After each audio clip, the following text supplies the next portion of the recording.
tarehe 3 Machi katika bandari ya Dar es Salaam kutakuwa na hafla ya uwekaji wa jiwe la msingi kwa ajili ya ujenzi wa matenki 15 ya kuhifadhia mafuta, ikiwa ni sehemu ya mpango mkubwa wa serikali wa kupanua na kuboresha bandari yetu kwa lengo kama lango kuu la biashara. Ndugu wanahabari, uwekaji wa jiwe la msingi unatarajiwa kufanyika kesho kama nilivyosema, na mgeni rasmi katika hafla hiyo anatarajiwa kuwa Rais wa Jamhuri ya Muungano wa Tanzania, Mheshimiwa Dr. Samia Suluhu Hassan, ambaye ataongoza tukio hilo muhimu kwa maendeleo ya sekta ya uchukuzi na uchumi wa taifa kwa ujumla. Ujenzi wa matenki hayo unaonesha dhamira ya kweli ya serikali ya awamu ya 6 katika kuimarisha miundombinu ya kimkakati hapa nchini.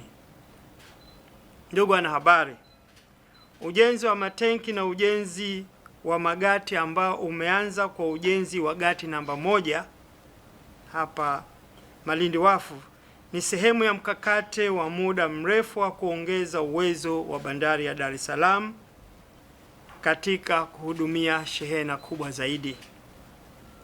Kila gati litalojengwa litakuwa na urefu wa mita 5 na uwezo wa kupokea meli 2 kwa wakati mmoja zenye ukubwa wa takriban tani 50,000.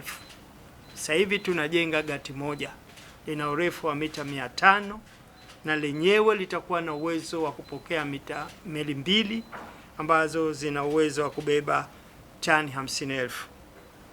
Kukamilika kwa mradi huu kutaongeza uwezo wa bandari kufikia tani milioni 60 kwa mwaka, na hivyo kuifanya bandari yetu kuwa miongoni mwa bandari zenye ushindani mkubwa katika ukanda wa Bahari ya Hindi.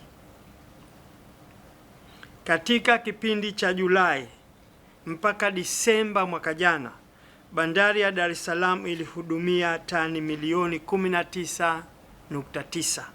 Maana yake ndani ya miezi 6 kutoka Julai mpaka Disemba tulihudumia tani milioni 19.9 za shehena, na matarajio yetu ni kuwa tunategemea kufikia tani milioni 40 itakapofikia mwisho wa mwaka 25-26. Tunategemea mwisho wa mwaka huu wa fedha tutafikia tani milioni 40. Kiasi hichi cha ukuaji imevuka malengo tuliyokuwa tumejiwekea hapo awali, jambo linalotulazimu kuendelea kupanua miundombinu hii kuendana na mahitaji ya soko. Ndugu wanahabari, serikali imeendelea na ujenzi wa matenki 15 ya kuhifadhia mafuta yatakayoongeza uwezo wa kuhifadhi mafuta kwa mita za ujazo 378,000. Tutaongeza uhifadhi wa mafuta kwa mita za ujazo 378,000. Hatua hii itapunguza muda wa meli za mafuta kukaa angani kutoka kwa wastani wa siku 10 hadi siku 3 kwa meli kubwa, hivyo kuongeza ufanisi, kuvutia wawekezaji zaidi na kuimarisha usalama wa nishati nchini. Sasa hivi meli kubwa zikija zinakaa siku 10, lakini matenki yale yatakapokamilika meli zitakaa siku 3. Maana yake nini? Maana sasa tutakwenda kupunguza demurrage charges, harama za meli kukaa pale zitapungua. Maboresho haya yanaendana sambamba na mkakati wa kuimarisha usafirishaji wa mizigo kwa reli kupitia SGR, MGR na TAZARA ili kuhakikisha kati ya 70% hadi 80% ya mizigo yote inayokwenda maeneo yenye mtandao wa reli inasafirishwa kwa njia ya reli.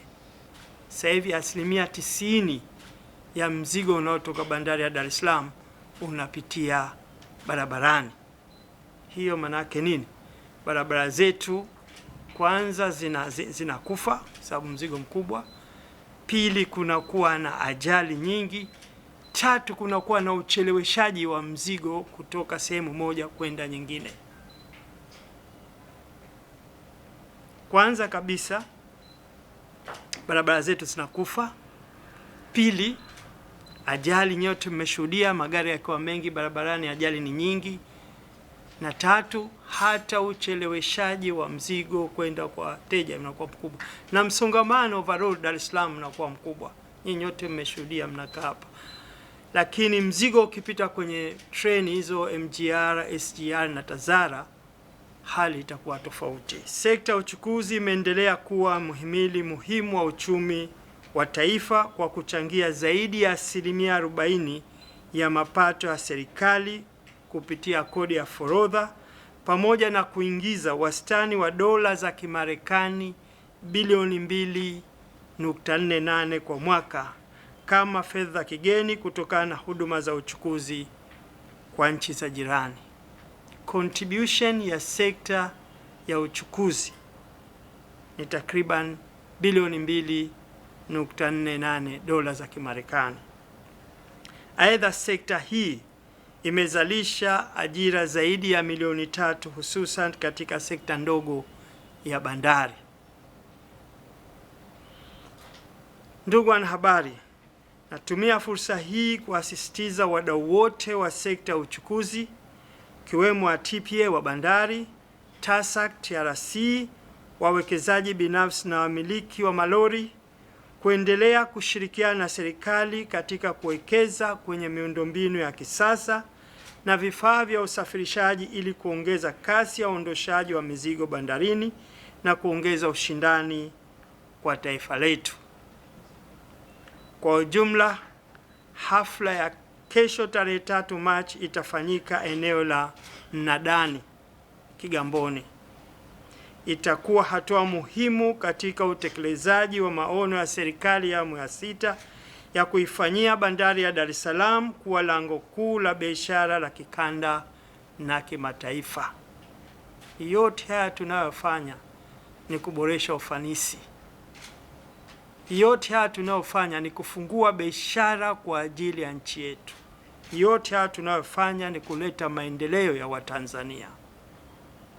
Tuna imani kuwa mradi huu utachochea ukuaji wa uchumi, kuongeza ajira na kuimarisha nafasi ya Tanzania katika biashara ya kimataifa.